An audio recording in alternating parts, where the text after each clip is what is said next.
Im Mai lockt die Ostsee mit strahlender Sonne, blauem Meer und wunderschönen Stränden. Das tolle Ambiente eignet sich aber nicht nur für entspannte Urlaubstage, sondern auch für eine außergewöhnliche Veranstaltung der Extraklasse. Zum 7. Mal fand im Hotel Neptun direkt am Strand von Warnemünde der Ostsee-Kongress 2014, die 7. Norddeutschen Implantologie-Tage statt. Direkt in der Nähe und immer einen Besuch wert, der malerische Hafen.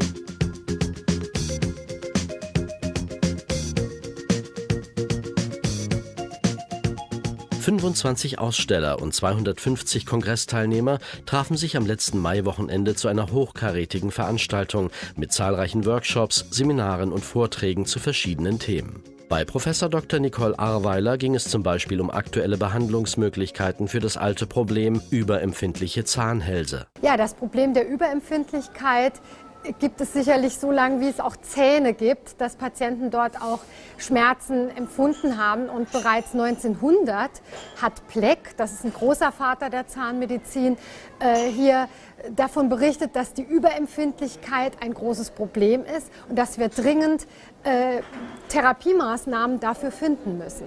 Zurzeit boomt der Markt an therapeutischen Möglichkeiten bei dieser Erkrankung. Also das ist zum einen auch mal wichtig, dass man das auch nicht nur als eine kleine Beeinträchtigung sieht, sondern das ist wirklich eine Erkrankung. Und deswegen gibt es zahlreiche Produkte. Es gibt Produkte professioneller Art, aber auch sehr, sehr viele häuslich. Und da, so habe ich das auch im Vortrag zum Ausdruck gebracht, haben wir viele Möglichkeiten, auch häuslich schon mit Zahnpasten oder auch Mundspüllösungen einiges zu tun, um auch den professionellen Therapie des Zahnarztes zu unterstützen.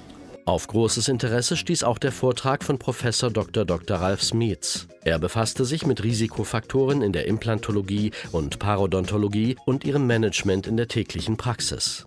Natürlich ist es multifaktoriell. Wir haben viele Dinge, die wir beachten müssen in der Implantologie. Natürlich von chirurgischen Prinzipien, prothetischen Prinzipien, Prinzipien von Seiten der Parodontologie, aber genauso rückt immer mehr in den Fokus, dass auch die Risikofaktoren, die der Patient aufgrund seiner Anamnese mitbringt.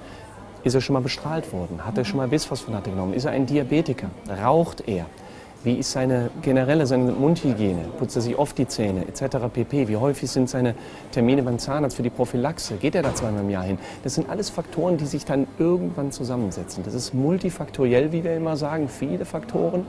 Und es ist natürlich einzelfallabhängig, wie es dann auch mal so schön genannt wird. Aber im Kern wissen wir, dass viele Risikofaktoren dabei sind und dass diese Dinge immer mehr in den Fokus rücken. Vor allen Dingen, wenn jemand bestrahlt war, wenn er Diabetiker ist, wenn er raucht, wissen wir, dass es zumindest da einige Studien gibt, die da ein Risikopotenzial sehen. Natürlich wird oft diskutiert. Gerade beim Thema Rauchen ist die Datenlage ein wenig konträr. Aber von der Logik, vom Prinzip, wenn man es nachvollzieht, sehen wir mittlerweile, das kristallisiert sich immer mehr raus, schon ein gewisses Risikopotenzial. Ziel des Ostsee-Kongresses ist es immer, neueste Erkenntnisse aus Wissenschaft und Praxis anwenderorientiert zu vermitteln, wie zum Beispiel im Seminar von Prof. Dr. Frank Palm zum Thema implantologische Chirurgie von A bis Z.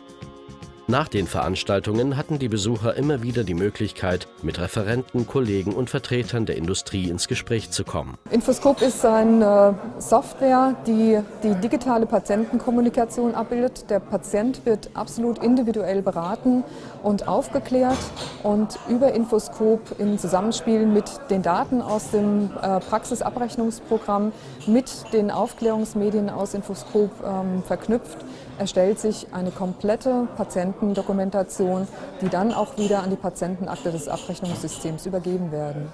Die persönliche Atmosphäre und das besondere Ambiente der Veranstaltung setzten sich auch beim Abendprogramm fort. Eingeleitet wurde es mit einem neuen Event, Classic on the Beach. Klassische Musik am Strand vor dem Hotel, dargeboten von der Violinistin Ann-Sophie Volz.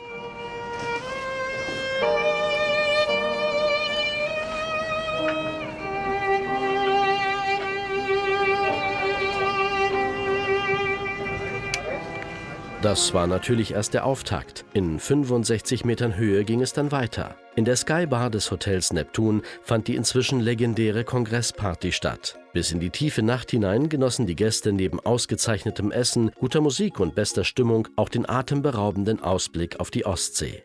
Programm, Referenten, Atmosphäre und Stimmung. Die Fortbildungsveranstaltung hat erneut die Erwartungen übertroffen. Für alle Beteiligten war der Ostsee-Kongress 2014 eines der Highlights im Veranstaltungsjahr.